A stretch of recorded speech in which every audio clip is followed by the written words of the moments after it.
America. Europe is turning to China. The Nord Stream pipeline has been deliberately sabotaged, causing gas leaks and forcing the suspension of work on the gas pipeline between Europe and Russia. And now the weather in Europe has been quite cold. In this case, the United States is openly selling natural gas 3 to 4 times higher than the market price to Europe, making a fortune. Macron is quite unhappy about this and is directly and openly confronting the U.S.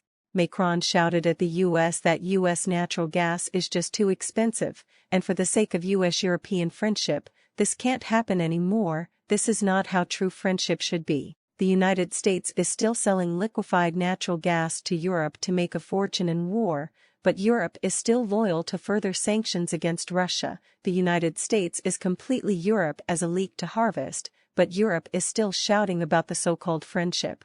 It is reported that LNG from the United States has risen to $7.88 per million British thermal in September, which is the highest value since 2008. ExxonMobil, the largest U.S. oil producer, also took advantage of the Russian-Ukrainian conflict to make a fortune, with second quarter net profit up nearly 4 times over the same period last year. The U.S. is madly enriching itself in Europe, and Europe is starting to turn to China.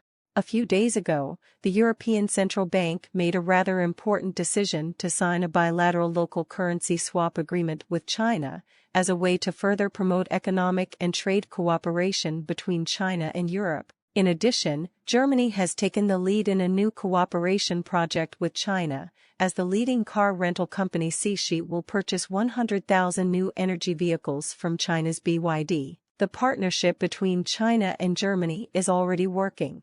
It is worth mentioning that in addition to the new cooperation between China and Germany, many countries are interested in more cooperation with China. In the case of restricted gas supply and soaring prices, more and more Europeans are now looking for solutions made in China in order to survive the winter. In this context, the export of electric blankets, electric heaters and other heating equipment has shown explosive growth. For the next Europe may encounter a rare cold winter, which also makes many local people have to rush to buy cold products, and the triple La Niña effect gradually emerged, is also unable to resist. The British magazine Nature recently said that meteorologists have predicted for the 3rd consecutive year La Niña phenomenon, that is, the possibility of a rare triple La Niña climate event, with far-reaching effects on the global climate. Along with global warming, similar situations may become more common. In this context, Europe and the United States began to grab Chinese bags, while the turtleneck sweater is also in the local popularity, along with the purchase of electric blankets, electric heaters, water heating bags, etc. Before this, many people in Europe have begun to strengthen physical warmth, reduce the use of energy in winter, and jointly respond to the European energy crisis. Limited has been engaged in foreign trade for more than 10 years. Mr. Luo has felt the turtleneck sweater boom. He told, since the European energy crisis, the company's European market sales data is relatively impressive. Thickened jackets and turtleneck sweater orders increased rapidly. The last 30 days, men's fall turtleneck sweater search volume rose 13 times. In addition to worrying about keeping warm, for people living in Europe, the winter of 2022 may have many trials and tribulations. Ms. Zhang, a Chinese woman living in Germany, said that inflation has led to a doubling of prices, but wages have not increased. Since the energy crisis, electricity costs have also doubled compared to last year, and she won't spend much money to stock up on warm items in order to save money. Now U.S. behavior has upset the world. Last month, U.S. Secretary of State Blinken and a group of senior officials boarded a plane to Mexico City to try to prevent Mexican President Lopez from delivering a heated speech as planned, condemning U.S. violations of Mexican sovereignty. A trade dispute is brewing between U.S. and Canadian officials and their Mexican counterparts over what they see as Mexico's bias in favor of its own energy companies when signing contracts. Normally, this would have been resolved through the mechanism of the U.S. Canada-Mexico agreement, but the Mexican president is not a standard institutionalist. a growing number of governments in Latin America are no longer standard institutionalists either. In Colombia, El Salvador, Guatemala and Honduras, elected presidents and governments are willing to renege on previous commitments to the United States, if not out of ambition. For decades, Washington has been the fulcrum of Latin America on issues of immigration, trade, drug policy, democracy and human rights. The U.S. government has set up a plethora of free trade agreements and bilateral programs that appear to be improving these issues. But in recent years, the United States has been kidnapped by this framework. Clichés and inconsistent policies have challenged the avowed American concept of partnership, while domestic concerns about immigration and drugs have increased. Washington, once the dominant player in the Western Hemisphere, now suddenly finds itself a surprisingly weak partner that has begun to curry favor with other countries. Immigration is a key theme. At the Summit of the Americas in Los Angeles this June, for example, Washington had to work hard to get some of its closest allies to attend. Just weeks before the meeting, Lopez, who correctly predicted that the U.S. would exclude Cuba, Nicaragua and Venezuela from the meeting, said he refused to attend if Cuba was not invited. 2 months after announcing his non-attendance, Lopez received an invitation from the White House to meet with U.S. President Joe Biden.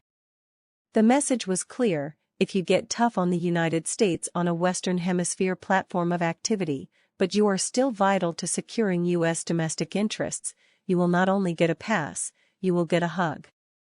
U.S. influence has waned in other countries as well, including several Central American countries that boycotted the summit.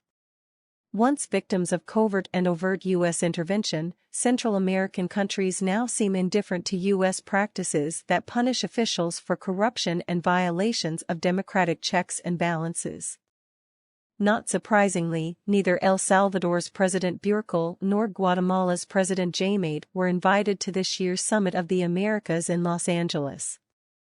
But their absence was notable because a key theme of the summit was immigration, and El Salvador and Guatemala are two major sources of immigration to the United States. The absence of the presidents of those countries from the summit was a political issue for Biden, especially as the midterm elections approached. Immigration policy is a very hot-button issue for Republicans, as brutally exemplified by Florida Governor DeSantis and Texas Governor Abbott's use of anti-immigrant sentiment for public show. The White House needs the cooperation of the governments of El Salvador, Honduras, Guatemala and Mexico to repatriate illegal immigrants, reintegrate them into the local economy and create incentives for them to stay there. With the rise of a number of emerging countries, the U.S. advantage has gradually begun to dim, and in recent years, Turkey's conflict with the United States has come to the forefront. Originally, both countries belonged to NATO, and Turkey has a rather important role in the U.S. global strategic plan. However, these two countries are now still moving toward confrontation after having differences. It is reported that following the U.S. kicking Turkey out of the F-35 fighter jet manufacturing project, Russia's state nuclear icebreaker company said it signed a contract with the Turkish shipyard to build a floating dock for the Russian side of the Tu-2220 nuclear-powered icebreaker. Analysts believe that Turkey and Russia have reached another cooperation, apparently with the intention of openly calling out to the United States. In fact, the relationship between the United States and Turkey deteriorated at the beginning because Turkey was determined to import the S-400 air defense missile system to Russia when the United States suspended the sale of F-35 warplanes as a reason to force Turkey to bow down, but in the end, Turkey and Russia's military procurement agreement can still be implemented. Under the banner of world police, the U.S. has provoked conflicts and clashes among many countries in the world, causing great troubles to the development of many countries. Even the United States of America's former allies, Turkey, has also stood up anti-American, directly to the United States red light. Many views, the United States is considered a big showdown. But if the United States still do not know how to restrain, or will further promote the formation of anti-American tide,